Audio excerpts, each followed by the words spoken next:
Testing 1, 2.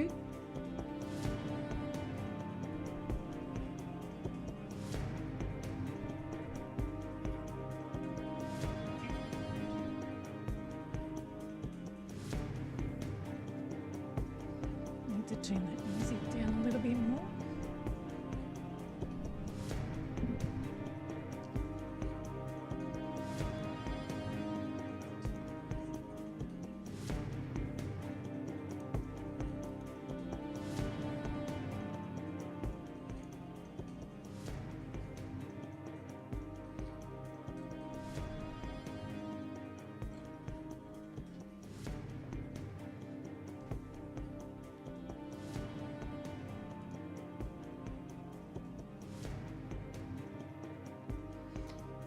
Now we should be right, the volume should be just right.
Just tying my hair up.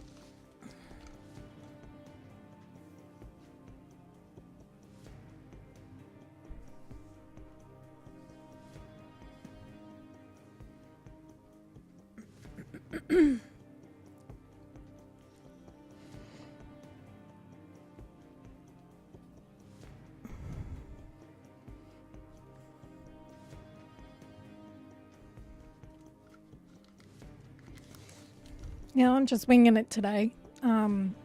Before I start streaming any games, I've decided to show people some stuff I wrote, which I've put it up on the window so that you can read some of it. It's pretty heavy kind of a topic. It's pretty much me saying that the religions have got a little bit right, or have got some of it right. Each one has their little bit that they have right, but you know, in the end, what religions believe is destroying our system being the earth, atoms. Let's start from the beginning. Our system being the nucleus of a cell, the cells, atoms, bodies, planets, solar system, universe, galaxies. That's our system. We only have, you know, people say we only have one system. There's only one universe. There's only one life. You only live one life. This is not what I believe. What I believe is that we have multiple lives. We live multiple lives. We have a set thing that we need to come in and learn and record. And we record it in the process of electrical impulses. These electrical impulses, I'll just go to the human brain.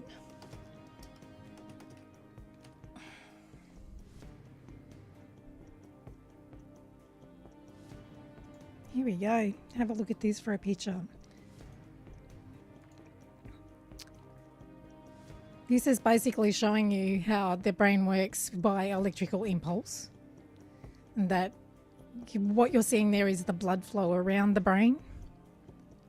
But inside that brain, we also have activity. That activity is caused by electrical impulse. And the electrical impulses are sent from our fingers, our toes, our eyes, our ears. All those impulses get sent to the brain as messages. This is what you're seeing. This is what you're feeling. This is what you're touching. This is what you're hearing. This is what you're smelling. These are all electrical impulses that our body sends to the brain. But our brain doesn't just work on electrical impulse. If we go to the ventricles of the brain, and from what I've seen of what I've looked up, I've done quite a bit of research on the human brain. From what I've seen, scientists have not yet worked out why the ventricles of the brain operate on fluid. They're actually filled with fluid. So they say because it's filled with fluid, we don't quite know how they operate. Well, anything that's filled with fluid or any type of fluid operates on vibration. This is how anything with fluid within it operates. Now, there are 4 ventricles to the brain. We have the right ventricle, we have the left ventricle, we have the central ventricle, and we have the bottom ventricle. Now, in an average human brain, the left side of your brain deals with emotions, feelings, the sensation of touch. It deals with sending an impulse, an idea to your brain that you are being touched here. It's called locational sensation. And when you touch here, there is an impulse sent to the brain, but there's also a vibration sent to the brain via the ventricles saying, I am being touched here. Something is touching me here. Someone is touching me here. Now, what I'm finding with religion is that we have gone into a process of how we deal with burials and the dead. And I feel that we are messing up a system with the way that we deal with death and the remains of our dead. You can see here I've gone into the fact that there's many religions around the world. Each one of them has their deity, their one and only God. Well, I ask you to sit back, close your eyes, and think about anything in nature. Is there anything in nature at all that there is only one? And if you can point one out to me, I will turn around and tell you that thing that you are pointing out to me will soon be extinct, because there is no such thing as one. There are thousands of ants. There are thousands of millions of ants. There's millions of cells. There's millions of atoms. There's millions of people. There's millions of planets. So therefore there must be millions of galaxies. So therefore there must be millions of universes. We are not the only universe. That's my belief, that we are not the only universe. I also believe that we've been cut off from the connection to the other universes because we are too loud. Simply put, we are too loud. We are making so much awful noise that they've cut us off. They don't want to talk to us. They don't want to communicate with us. We are like a 3-year-old throwing a tantrum to all the other universes. That's what we appear to be to them, a 3-year-old throwing a tantrum. Our universe is young. The scientists have established that our universe is young. So we probably are a 3-year-old having a tantrum. But if you think about it, with the lines of communication, whether it be via vibration or via electrical impulse, and I believe our system rolls all the information through each one of these: air, earth, fire, water. It goes through all of these processes to go out into the universe, and then for the universe to pass it on to the other universes. My dog wants to go out because I'm talking too much. Just a moment.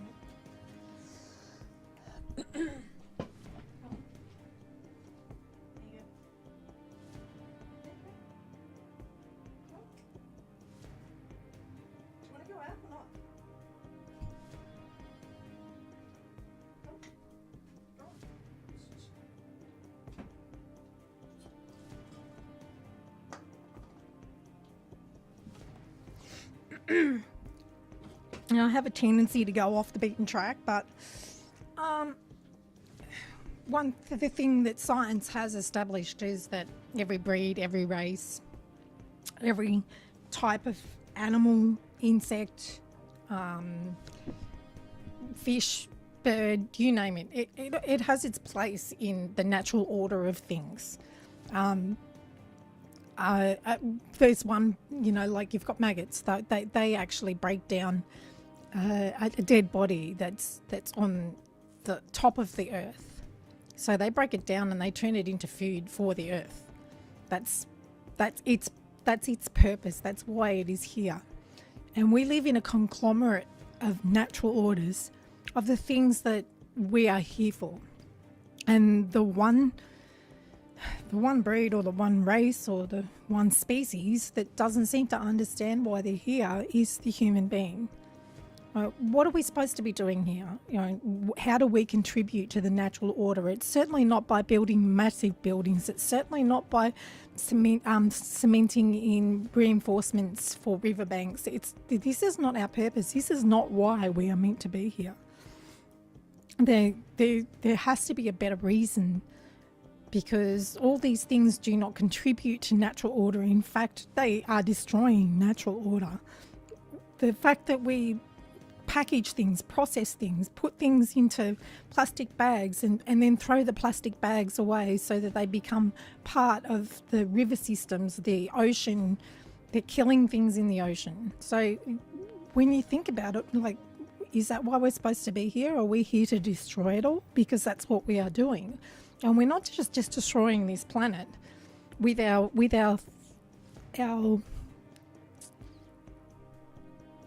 ignorance. We are destroying the entire universe that we live in. For if you have something that's not working, if you have something that's sick or appears to be dying, I mean, what happens? If it's a leaf on a tree and it's dying, the tree sheds that leaf. It sheds that leaf so that it can give the chi, the life energy, to the tree, to the leaves on the tree that are surviving and thriving. Now, I'm saying here I have what I feel is a fairly scientific mind. I've looked into religions, but I'm not a religious person.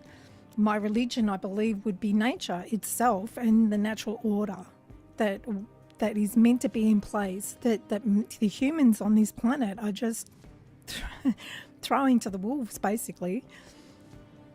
I feel like I have the same abilities as a medium, but I'm not a medium.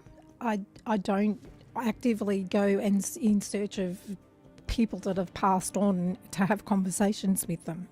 This is not what I do. I've always wondered what happened, just like anyone else, after we die. And I think that what we do is we go into a process, another system. We go into another system that's part of this system, that this system is actually within. And in that system, we give over the information that we carry, that we've recorded all our lives. And after giving over that information, we move on to a processing area where we find out what it is that we need to record next. What do we need to learn next? What does the universe itself need to make another livable planet in this system, to make a connection of networks of planets just like Earth, with humans, a humanoid form, regardless of what it looks like, whether it looks like us or whether it looks like something from Avatar, or whether it looks like what people say the aliens that have abducted them looks like. I don't believe that there are aliens out there, and if they are not in this universe. We have not yet given the universe everything that she needs to create another livable planet, and thus we have not given her what she needs to create the aliens that we so desperately want to talk to. They're not there. If they are, they're not actually in this universe. They're in another one. I don't believe, like universal medicine. I don't believe that we're pulling aliens out of ourselves. I don't believe we can be taken over by aliens or energies. I believe that we can be manipulated by those who have caught themselves in the place I call limbo. Now, limbo is kind of like, all right, let's move on to limbo. I have a fairly good description. This is all about religion and how it's affecting our universe and the system that we are in this universe. I suppose evolution, here we go. Evolution is a very intricate part of our system. It's a process of formation or growth of development. Evolution is basically a mutation, an adaptation, and I'll get this right.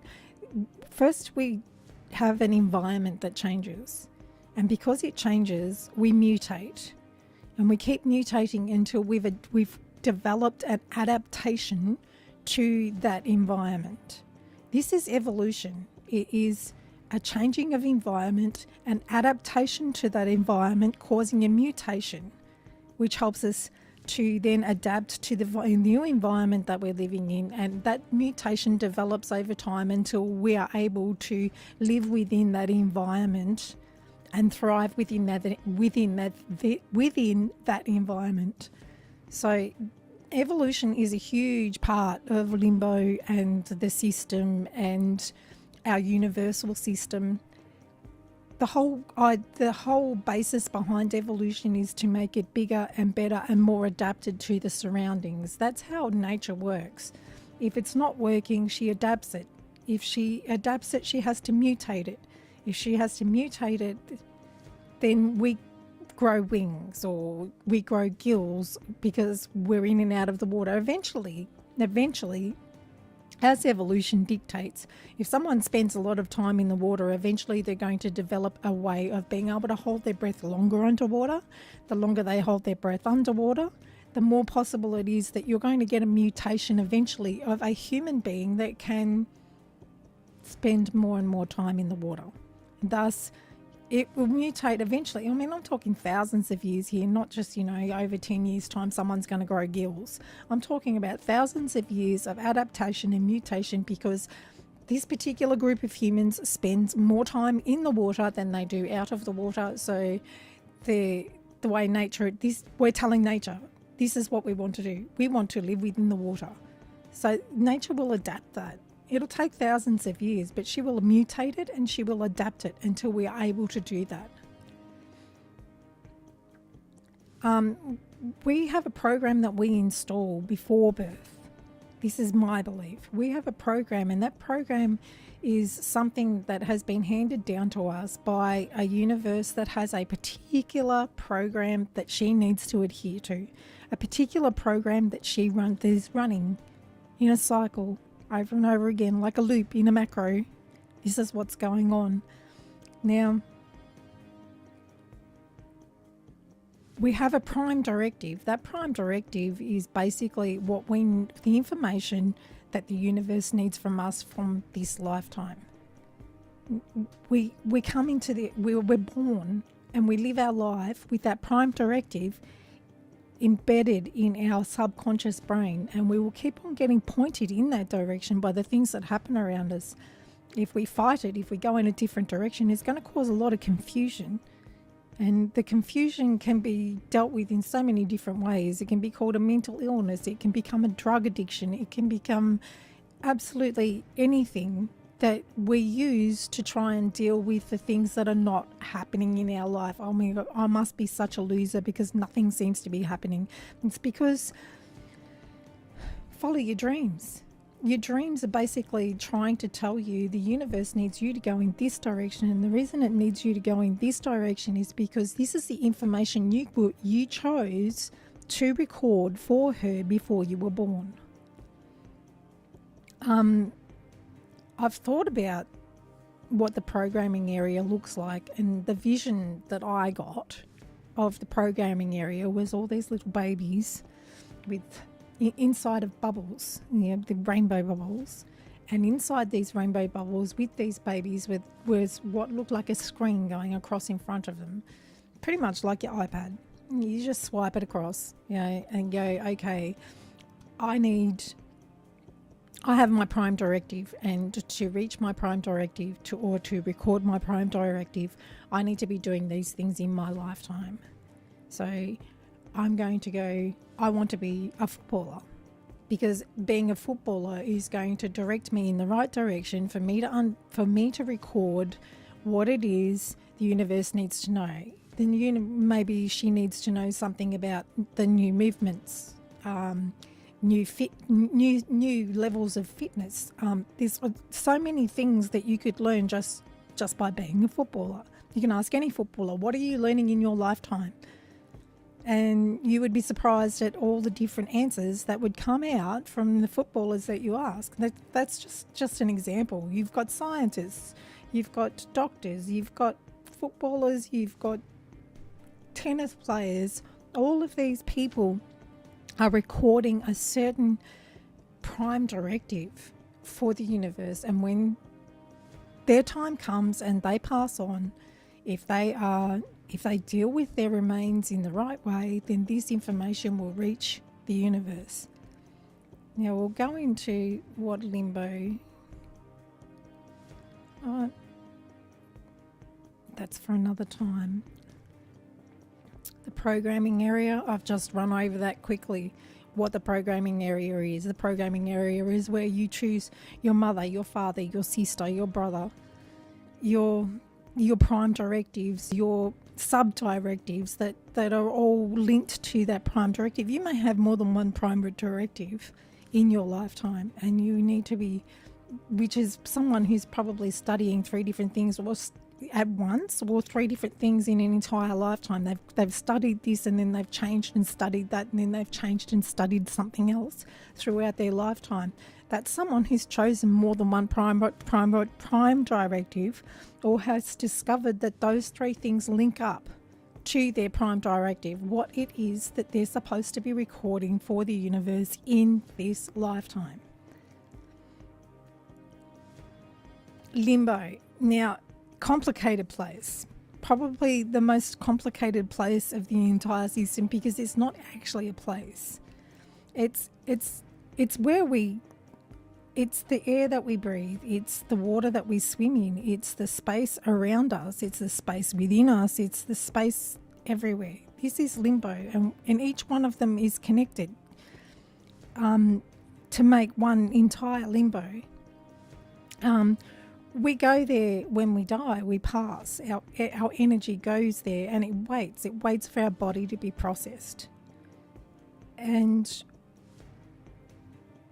this is where a religion has spawned into something that it should not be. You've got people who have died and have come across as gods. They've decided that they're gods, and that they can do everything, and they can, make things happen. Anybody within limbo who's passed on and proclaims themselves a god, they're just stuck in limbo like everyone else, but they have learned how to use vibration to communicate with the living. That is what they have done, nothing more. They have learned how to communicate with the living using vibrations and the ventricles in our brain, which all operate off vibration because they're filled with fluid. We connect on every level in limbo.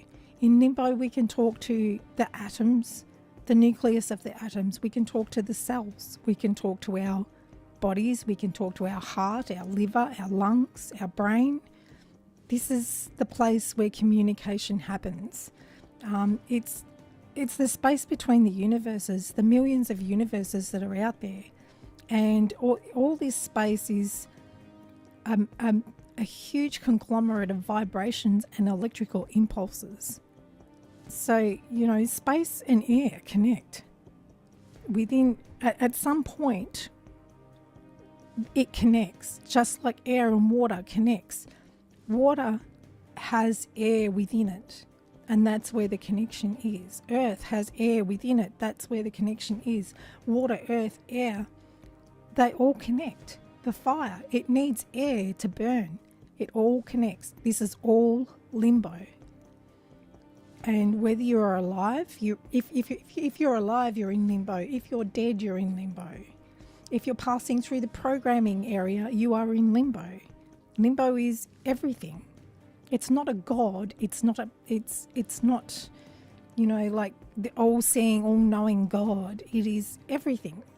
In the Christian religion, God is meant to be everywhere and everything, and he sees everything. Well, then we're talking about a universe here. And if that was the case, and they had listened properly to what their God was saying, they would understand that, it's not one person, it's not one being in the sky going, this is what's meant to happen. You're meant to believe in me. My word is the truth. Yada, yada, yada. We're talking about someone who's totally disconnected with this time and place. Someone who passed on thousands of years ago.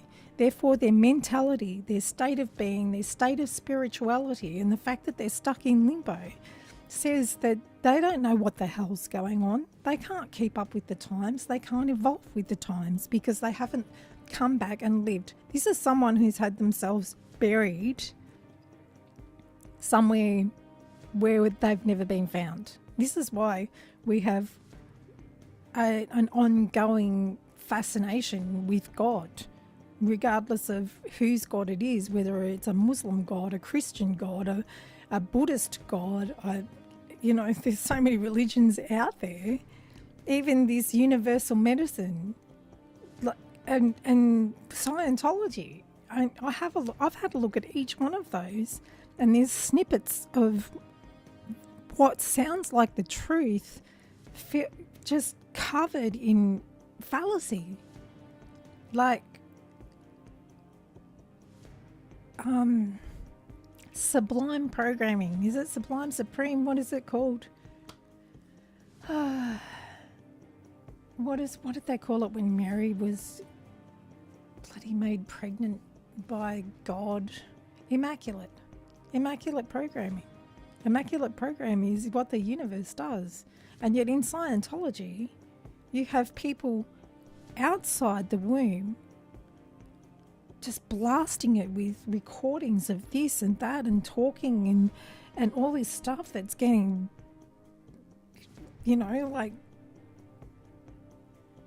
bombarded onto this fetus that already has a prime directive. They already know what their programming is. They already know what they're going to do.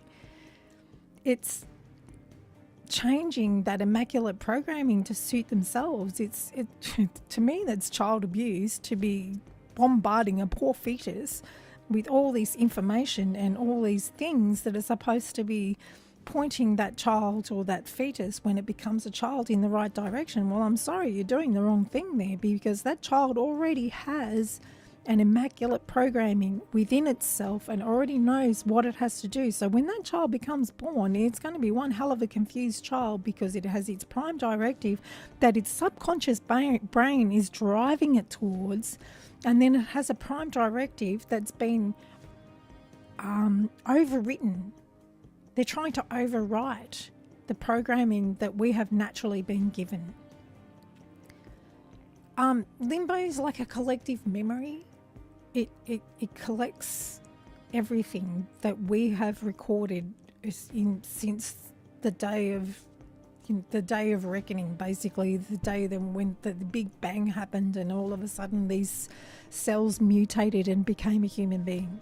This is what happened. It's like it went bang and the cells activated, and when they activated, they started to grow, and then they mutated and they grew a little bit more, and then they mutated a bit more, and they're taking into account, while they're mutating, the atmosphere and the surroundings, and so they're mutating and growing and mutating and growing, and therefore evolving into a human being, and evolving into a kangaroo, and evolving into a bear, and evolving into a fish and a bird, and this and that and the other. Ever since that time, the universe, our system, our world system, has been collecting all that recorded information and passing it on to the galaxy, and the galaxy passes it on to the universe, and the universe uses it to like basically put it into a memory bank and say, all right, I need to make a world that's going to be livable, or I need to make a solar system with a livable planet within it so that I can do this again, but I have to do it a little bit bigger and a little bit better, because that's what evolution directs me to do. That's what my program directs me to do. The universe, her program is basically to make a network of livable systems. That's her program. So, and to do that, human beings were created. Human beings evolved because that was a need for the entire system. So the human being was created because a human being has got eyes and ears and a mouth, and they can feel and they can touch and they can create and they can do all these different things. And all these different things, why do we do them? Why do we do them? We do them because we are recording information the universe requires to create a network of livable systems. That is why, because that's her program, and she is stuck within that program. Unless the being that all these universes are a part of, and believe me, I believe that there is an even bigger being that all these universes make up. So all these millions of universes all come together to form a being. Just like all the planets come together to form the universe, or they come together to form a galaxy. Just like human beings come together to form a huge amount of people that are recording all this stuff in their lifetime to pass on to the Earth, to pass on to the solar system, to pass on to the galaxy, to pass on to the universe, and the universe is then passing it on to a larger being that it is within. And I would hate to think, humans view everything according to their own size. They don't look out. They don't look in. You've got to look in and you've got to look out. And when you look out, you realise that, if there's in our world, if there's only one of something, it becomes extinct. Well, we're in a universe at the moment that has only successfully produced one livable system. And if you have a look out I used Google for it to have a look out sort of like into the stars, because there's one where you can have a look at the star mapping, and there is evidence of previous attempts that have failed. And why did they fail? What is it? I wonder why they failed. And when I wondered why they failed, I started asking the truth, well, why did it fail? And I've come to the conclusion that the reason why it failed is because there's something that's happened in each one, and it keeps happening over and over and over again. And because it's over and over again, it's caused maybe 6 failures that I can see, where there's a depleted nebula, a black hole, a burnt out sun, and dead planets. A system that died. Why did it die? Because it didn't have the energy it required to keep going. And the energy it requires comes from the beings that live on the livable planets in that system. We need to provide that energy. We provide that energy by playing sport, laughing, crying. We provide that energy by recording what we see, what we feel, what we hear, what we taste, everything. And then upon death, we hand over those experiences. Now, how does this happen? You're wondering, how do we hand over all this information? Okay, so let's go down to... I will post a link to this so that if you want to have a look at it. Spiritual reproduction, that's what I call it. I call it spiritual reproduction. It is where in the Bible it says that God said that there were meant to be 12,000 and only 12,000 in the afterlife. And they were there to direct everybody into, all the other people that were passing, they were there to direct them to the right place. So basically what this being has done is instead of continuing to be reborn and recording and doing everything that it needs to do to provide the universe with the information it needs, he found a way to get himself trapped in the spiritual reproduction area. And then he surrounded himself with 12,000 other beings and called it heaven. Now, because he wanted to make sure that those who were passing on were not the type of people you wouldn't want in the next system, he made rules and regulations for getting into heaven, the 10 Commandments. Right? You had to adhere to those 10 Commandments, and if you adhered to those 10 Commandments, and if you didn't sin, or if you asked him for forgiveness for your sins, you were able to pass through these 12,000 beings and enter into heaven, which is basically just a section of limbo that this being that calls himself God has cordoned off, so that you can turn around and stand at the pearly gates where all the angels are standing there and say, please forgive me, I did this when I was alive.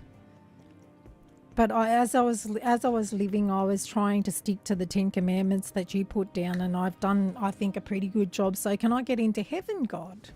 And God goes, well, I forgive you for your sins, you may pass through.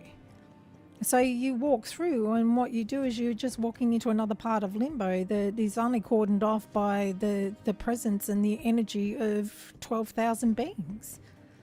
Now, what's happened here is, after a certain amount of time, the amount of people getting themselves trapped in limbo in this particular area began to grow. And it's grown and it's grown and it's grown. Now, how they've done this is by not having information when they die. What is required? Well, we record deaths on paper, now computers. We record the deaths, the births, and all those things. Where do you think we learned that from? We learned that to keep an eye on the population? No, we learned it from nature, because nature does exactly the same thing. They have to know and record who is born, how many are born, and how many die. When they die, when they've passed into the programming area, when they've come out of the programming area, and when they've gone to be born again. Now, the problem is that our burial practices and the way that we treat the remains of our dead and the memories of our dead have caused a blockage, a huge blockage in this system that's building up and building up and building up and building up. And what's happening is, once upon a time, cremation was not as clinical as it is now, so bits and pieces of the remains managed to touch the earth at some point. And this is what needs to happen, is a dead body needs to touch the earth for a certain amount of time, so the earth can go, oh, okay, I've got what I need to log this person in my system as passed on. So therefore, now that I know that they've done that, I'm going to break down their remains, what I receive of their remains, and retrieve the information out of it. Enter stage right maggots, beetles, worms, anything else that will break down the human body, that breaks down biological matter. They break them down and they turn it into feces, and that feces goes into the earth and feeds the earth, but it also holds within it information in the format the earth understands. Now, we're talking about an earth that is made up of air and water and soil and rock and this and that and the other. It doesn't have a consciousness the same as a human being. It has a different sort of consciousness. It has a different sort of language. It has a different sort of way of collecting the information. And the information that they collect comes from basically what's shat out by the insects and the things that break down biological matter into a format the earth understands. Then the earth turns that into vibrational and electrical impulse. Those impulses are sent out to the universe in a vibrational and impulsive manner. You've got lightning. Who knew? Why is lightning there? We know that it's caused by cold air and hot air. banging together and you get thunder and lightning. But why is it created? It has to have a reason for being there. It can't be just there because it's there. It's a way of sending electrical impulse into space, into the universe, so the universe can then pick up that information and feed it to the nebula that's sitting 2,000 light years from Pluto. You can have a look if you want at the internet and pull all these things up. There is a nebula that is still forming 2,000 light years from Pluto, and we have a large mass that scientists in their idiocy have decided to drill holes in and probably remove information that has been gathered and collected over millions of years. Now this large mass is heading towards our system. It's probably heading towards the nebula, but it could also be heading towards Earth, because in our system, our small system of the planet, we're keeping all the information that this mass is attracted to. Now, it would be attracted to the nebula if the information that we were gathering came from our Earth via vibration and via electrical impulse to be fed into that nebula. If we were doing that correctly, then that mass would be heading towards that, because the more it is attracted to more of the information within that nebula than it is of the information that is now trapped within our system. It's trapped within our system because cremation has gone from something that is not clinical to like a pyre on the earth with the body on top, has now gone into something so clinical that not even a speck of somebody's remains touches the earth. And then they are put in a pot. And that pot is stopping their remains from touching the earth. So we've logged this person as dead in our computer system. We've logged this person as dead in our emotions. We've logged this person as dead in many ways, but not in the way that actually counts. And that is, the earth herself needs to know that this person has passed. Now, how can she know that when she's not receiving even a tiny little speck of their remains?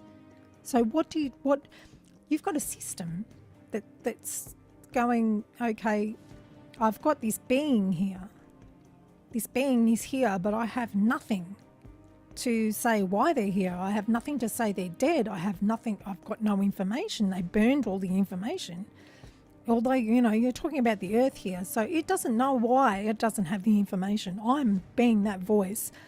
Our universe needs a name and a voice. I call her Ursula. And the reason I do that is because for thousands of years we've called her the universe. It's like calling the dog the dog. I'll speak to the universe and ask her to do something for me. If someone come up to you and said, "Hey human, I want you to do this for me. Please do this for me because, I love you and all that." Well, would you go, "Yeah, here, I'll do it for you"? Or if they turned around and said, "Hey Rain, I really need you to do this for me. Would you mind doing this for me?" I'm going to go, "Oh, sure. Okay." You can't love someone if you don't give them a name. You cannot love a being if you do not give them a name. It's disrespectful not to give them a name, and we've disrespected her for so long it's not funny. So I've given her a name, and the Aboriginal people have given the earth a name. They call her Gaia. Although I'm starting to believe that Gaia more envelopes everything. But the earth herself, I think, prefers Gaia because Gaia pops up everywhere. So Gaia it is. Gaia is our earth. Soul is our sun. We gave him a name. We gave the earth a name. But the universe, we just called her the universe. The universe. It's like saying, "Hey dog, sit." He's looking at you going, "Well, I got a name, man." And that's what the universe is saying. I need a name. Nobody ever gave me a name. It's like having a child and calling it the child. How's that child going to feel when they grow up and they go, you just turn around and say, "Oh, the child." It's going, the universe. I'm sorry, but this is the way we're treating it. It's not just the earth we're treating badly with our plastic bags and our rubbish and our pollution. And there's another thing that I could get into with how we can fix this system that we're in. But at the moment, we need to understand that cremation is for what you don't want. Imagine, close your eyes and imagine, all right, we're building another world. And in that other world, we want certain things. These are the things that when we look up to someone who's recorded these things, we go, that's what I would want if we were building another world. Then why cremate it? You cremate it and you just burn every bit of information held within that body. And you don't want to be burning the information that you want passed on to the universe so that she can build a world for us to jump in our spaceships and go over there. Mind you, you don't have to do that even. You just pass on, and when you pass on, you say to the universe, I want to go over there. And you go, boop, boop, and you're over there. And you become born there.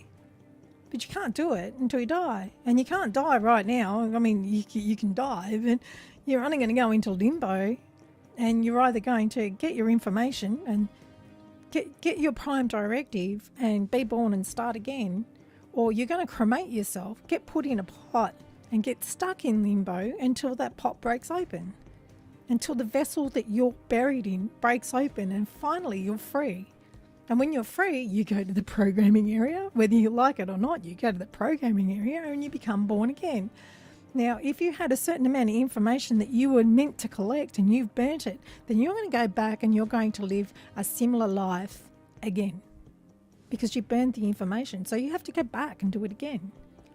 If you become buried whole with very little between you and the earth so that your body can be broken down quickly, you have a small amount of time where you can send all your little vibrational messages to your loved ones and then go into the programming area as fast as possible and be born again as fast as possible. Now, in all of this mess, you've got to understand that the Earth also has a program that she has to adhere to, just like the universe. And she has a deadline, and that deadline is when that mass reaches that nebula. Then there's a chemical reaction. As it hits the center of the nebula, there is a chemical reaction, and it explodes or implodes, or whichever way around it is meant to be. And in that, it throws out bits of huge rock that's, like flying out in all directions until you get the right ones at the right size, at the right velocity, settling into an orbit around what is now a sun. The birth of a new sun. Not Jesus Christ reincarnated, not God's son, not dying for your sins and all that crap, because that's what it is, crap. What happens is a new sun evolves, new livable planet evolves, and all of a sudden we have, within 2,000 light years of us, another livable system that is evolving and will be creating humans, animals, probably different than the ones we have here because it'll be a different environment, but it'll still be there. It's not there now. Every attempt so far has failed because every attempt so far has had the same common factor, that the humans on the planet decided to start burying their dead in a way that keeps them with them. Instead of letting them go, you've got to let them go. You've got to be able to say goodbye. Every time you think of them, they are with you. Every time you think of them, they are with you. If you don't think of them, they'll never be with you. So if it's someone you don't want to remember, if you don't remember them, they're not there. If you remember them, they're there and there. They're those two places. Oh, and in your blood, of course, because their blood runs in your veins. It's the way things are happening now that's just killing our planet, killing our universe, killing eventually the larger being that our universe is a part of. And I'm not going to give it a name because I can't give it a name. I haven't seen it yet. What I see when I think about that and I wonder about that, is a tree with lots of leaves, but they're not actually leaves. It's universes, millions of them, all connected up. And we're the little brown leaf that's getting browner and browner and browner until eventually we're just going to drop off the tree, or the gardener's going to come along and lop us off saying, well, you're taking all the life energy from everything else. The only way to deal with you is to cut you out, just like they do with cancer, just like they do with anything that is not wanted. It gets, cut off, discarded. That's going to happen to us if we keep going in the way that we're going. And the thing we need to change the most is the way we deal with our dead. It's probably the most important thing for this entire world to start looking at. Stop cremating what you want. You cremate what you don't want. You cremate mass murderers. You cremate rapists. You cremate people who constantly remove other people's choices. The things that you do not want in another planet, in another livable planet, that's what you burn. That's what you cremate. The things that you want to keep, the things that you want to remember, the things that you want the system to remember, you bury that whole with very little between the body that carries that information and the earth herself. And in doing so, the earth goes, oh, look, this one's passed on. It has all this information. Isn't that wonderful? So no, I'm going to use all these bugs and stuff like that to break down everything into the information that I understand, so that I can turn it into the information that the universe understands and pass it on. Now, when I've done that, then you will go into the programming area and you will move on. And instead of living the same lifetime over and over again, which some are destined to do at this point in time because they keep cremating themselves, they will go into a new lifetime with new prime directives, and the human race will go into a state of new evolution, new age, whatever you want to call it. All this stuff has just been said to us time and time and time again over thousands of years by different religions, different cultures. They've been going on about it for years, but the thing is it's been broken into huge amounts, huge fragments, and you've got the Christian religion that says you've got to be good to go into heaven. Well, yes, you've got to be good, because if you're good, then you're not going to get cremated, and if you don't get cremated, then you pass on to a programming area, and then you go into a new lifetime with a new prime directive. If you burn it and you get scattered, you're going to go back and you're going to live that again.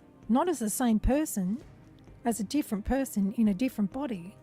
But you're still the same being, and you still need to record that which you already have taken on.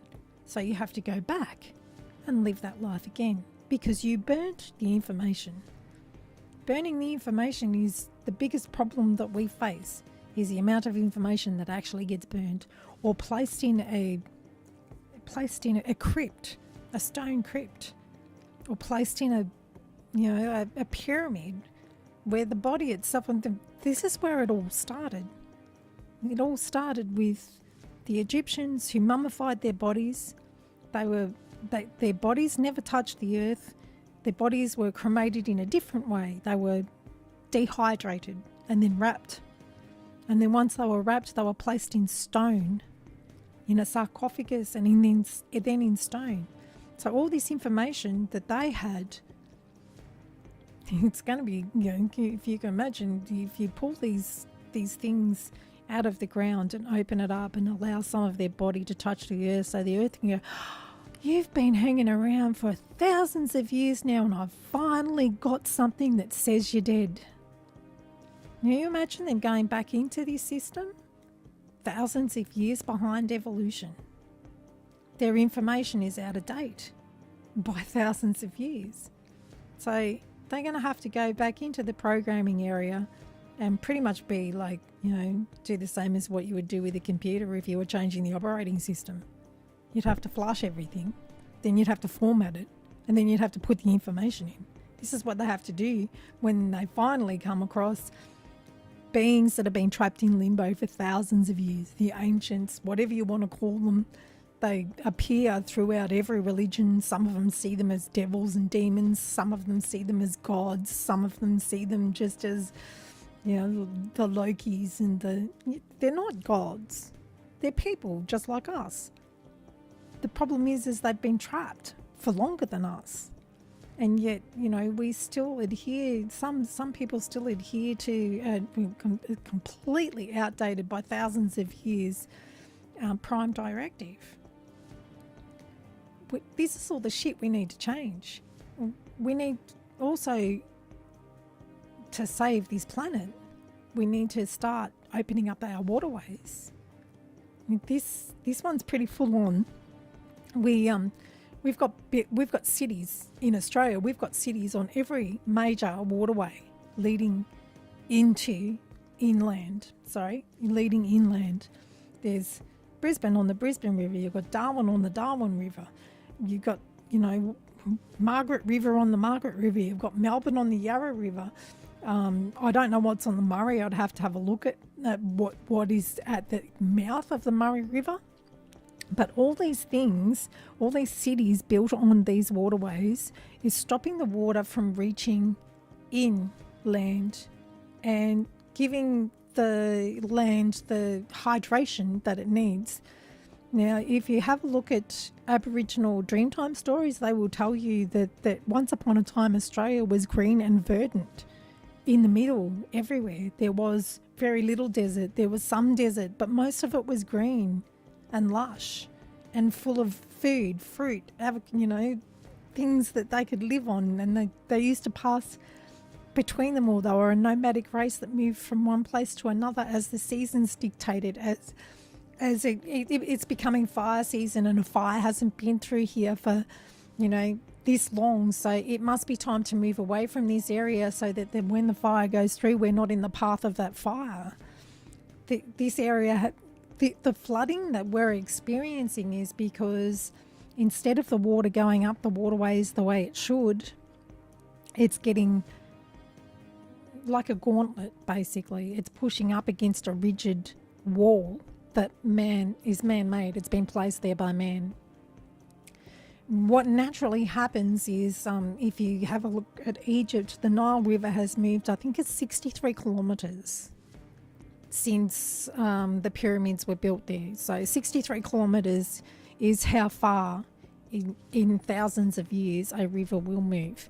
And the river moves by breaking down in one section. You'll see some of the bank break away, and that silt that it breaks down into will then build up on another part on the other opposite bank or further down. It will build up the banks so that it's actually changing the shape of the banks by doing so.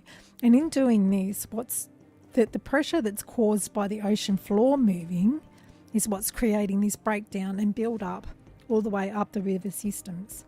Now, what happens with the mouth of the river is when it's not rigid, when it hasn't been reinforced by man-made structures, it actually moves with the ocean floor. So the ocean floor is moving and the mouth of the river is moving with it. Now, in real time, we wouldn't see this movement. It wouldn't register to us that there is even movement there. But if you speed it up into 100 years in a split second, you would see that the river is actually snaking like this, and it's causing a pumping action that pumps water up through the riverways. And as it's getting pumped up, it gets filtered, the sand gets filtered out of the water.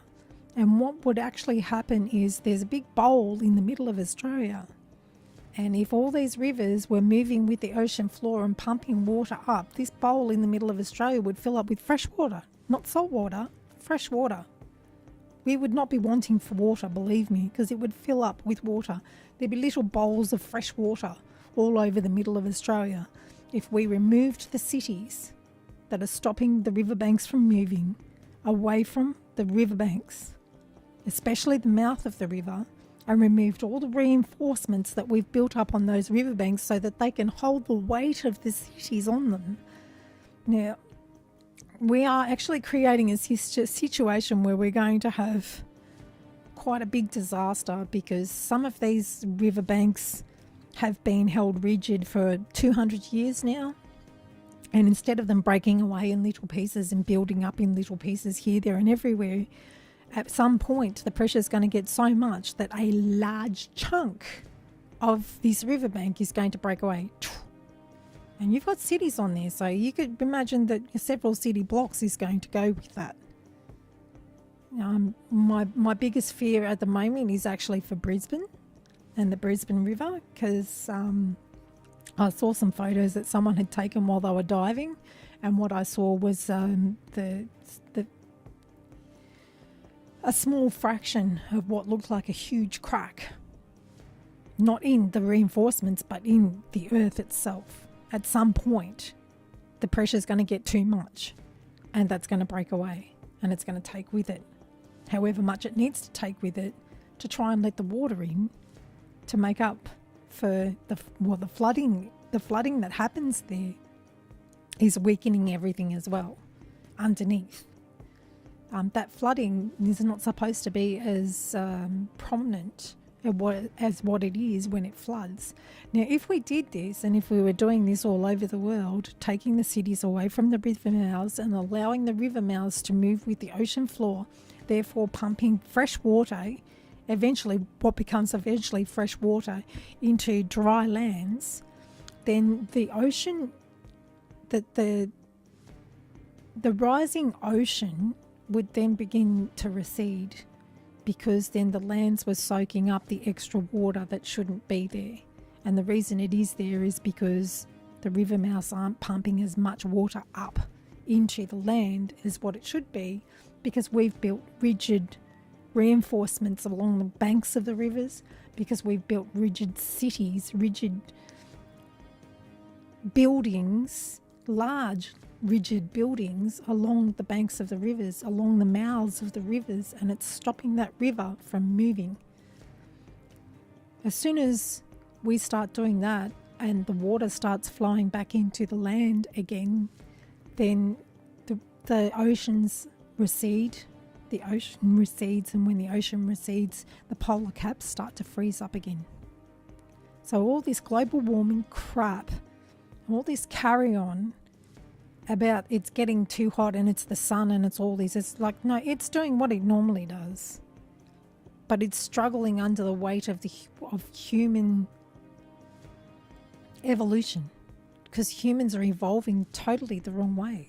We're going the wrong way. We're not dealing with our dead properly. We're cremating that which we should be keeping, and burying whole that which we shouldn't be keeping. We're building rigid reinforcements along our waterways and then wondering why our rivers are drying up. They're drying up because the rivers can't move with the ocean. Once all this stuff starts to happen, once we start communicating with the earth, I'm dead. Lay me on the ground. Let me go cold on the ground, because if I go cold on the ground, at least then the earth knows I'm dead. And if she knows I'm dead, I don't care if I get cremated or if I get buried whole. I would prefer to be buried whole, because I believe I've learned enough in this lifetime to pass on. I don't want to have to go back and do it again, because believe me, I've had a shit life. I have had an absolute shit life, and what I've learned, I want her to know. I want Ursula to know what I've learned, because I would hate for what I've been through and other people like me have been through to go on in a new system. I'd be like, oh my God, it's all happening again. We don't get talked to by the other universes. They don't want to hear us. The reason they don't want to hear us is because on a vibrational plane and on an electrical impulse plane, what they're actually hearing are bombs going off, children crying, planes, cars, trucks, millions of radio stations, millions of television stations. Now you imagine all of that thrown into one big mess, and that's the noise coming out of our universe. They'd be like, holy fucking shit, I do not want to have anything to do with that. And let alone listening to the noise. The humans that have evolved in that system are so fucked up that they can't say goodbye to their dead. They have to fill their they have to fill their verdant and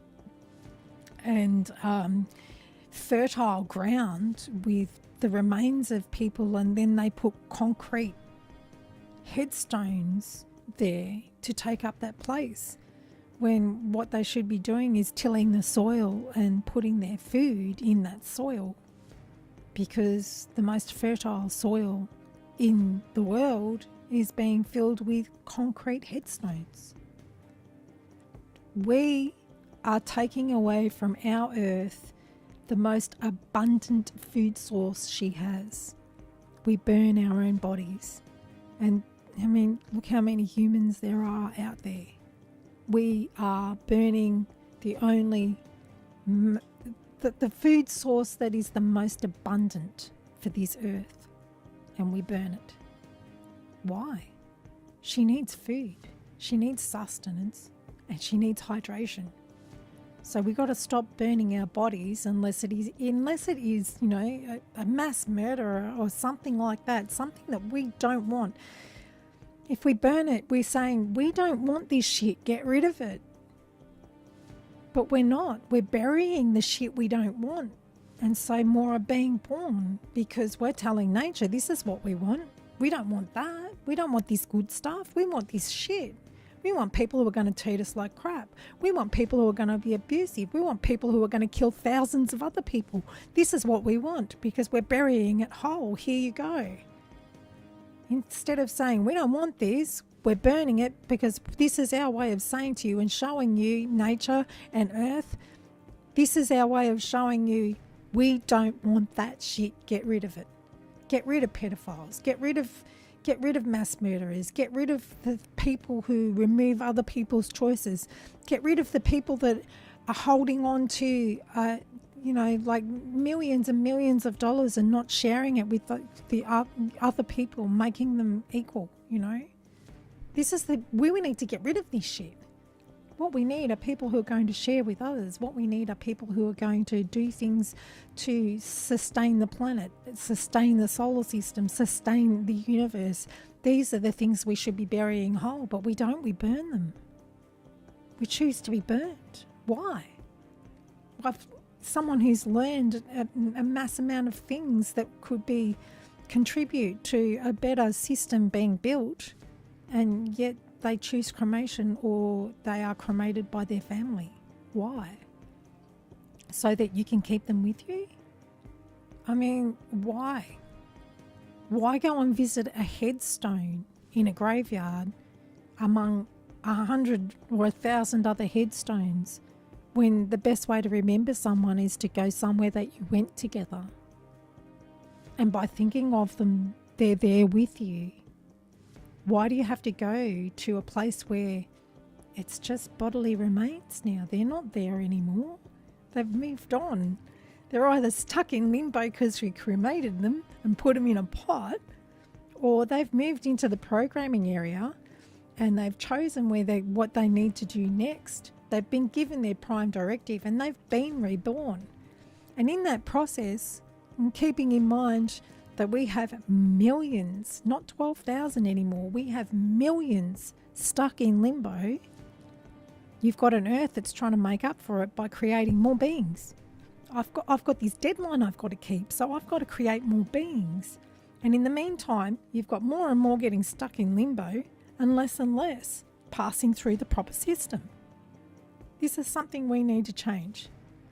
And I will post a link to this, because this is probably a more detailed version of what I've just gone over with you guys. It's trance states something I kind of go into when I'm the wonder questions. Before I stop this stream, because I've gone on and on, I have to go into wonder questions. Now, I call them wonder questions because it's something that it's a tool to be used. And this tool is basically asking questions of the collective data bank, not of someone or a being of any type. It's allowing you to reach in and find the truth rather than asking someone what the truth is. Wonder questions is basically asking the truth to tell you or show you what the truth is. It's quite a good tool when you believe someone is lying. I wonder if that's true. Their mouth may say, yes, that's true, but something else around them will give you the feeling that no, they're not telling the truth. Why? Because you asked a wonder question. You didn't say, are you telling the truth? You said, I wonder if you're telling the truth. And in that difference in questions, you're not actually asking the person themselves if they're telling the truth. You're asking the collective consciousness, the collective data bank, the collective whatever you want to call it. You're asking limbo, show me the truth. And in doing so, the body language of that person will not suit what's coming out of their mouth if they're not telling the truth. The first thing that pops into your mind when you ask a wonder question is usually the truth. It's our ego or something else that tries to change the essence of what we see when we ask a wonder question. A wonder question is basically saying, I wonder, not asking a particular person. It's not, hey, hey Joe Blow, did you do this? You go, I wonder if you did this. And you will see the difference between did you do this and I wonder if you did this. Because they'll be going, no, I didn't do that. But in all their body language will be saying, yes, I did. Because they can't escape when the truth needs to show someone the truth. And the way we create that is by saying, I wonder. Because by saying I wonder, you're not asking someone particularly. You're asking the truth itself to reveal itself. So you try those wonder questions. You can say, I wonder if Rain's a complete lunatic and that everything that she's saying here is an absolute load of bollocks. And I bet any money you get the feeling that I'm actually telling the truth here and that there is not a huge amount that needs to be done to start turning things around and saving what is here so that once we've saved it, it can work towards creating another here somewhere else, because that is the universe's prime directive. Create a livable and connected network, and we'll all be connected. And when we get from this to two of them, then the two of them will work together to make number 3, which will be a little bit bigger and a little bit better. And then the 3 of them work together until they make number 4, which is going to be a little bit bigger and a little bit better. And as such, you're going to end up with what looks like a bunch of cells all connected together, but still apart and still, doing what they need to do to contribute to the natural order of what their prime directive is, whether it's to build a liver or build a heart or build a brain or, build a fox or build a bird or whatever it is those cells are meant to be building. They all work together, but they're a network and they're connected, and there's millions of them. And we got to start seeing things instead of from our own size, out from our own size. We need to step in and become a little bit smaller and talk to our cells and our body and our organs, our brain, our eyes, our fingers. We can talk to them in here, but we also need to start reaching out and realizing that we are minute in comparison to what is out there. But in our minuteness, our importance is quite huge. And as minute as we are, we have the ability and the potential to destroy something so much bigger than we are. So we need to change. And the only way we can change is by dealing with our dead the right way. by seeing gods as interfering, not all knowing, all seeing, and all loving, because they're not. They're people who have created small parts of, they've cordoned off small parts of limbo and said, you have to be this way to get in. Well, why do you want to get in? Really? Because by getting in there, you're going to be stuck in limbo with all these people not moving on, and you're creating a spiritual blockage that eventually has to explode somehow, because that's what happens when blockages build up to the point where they can't be contained anymore. They explode. I wonder what happens then. Don't you?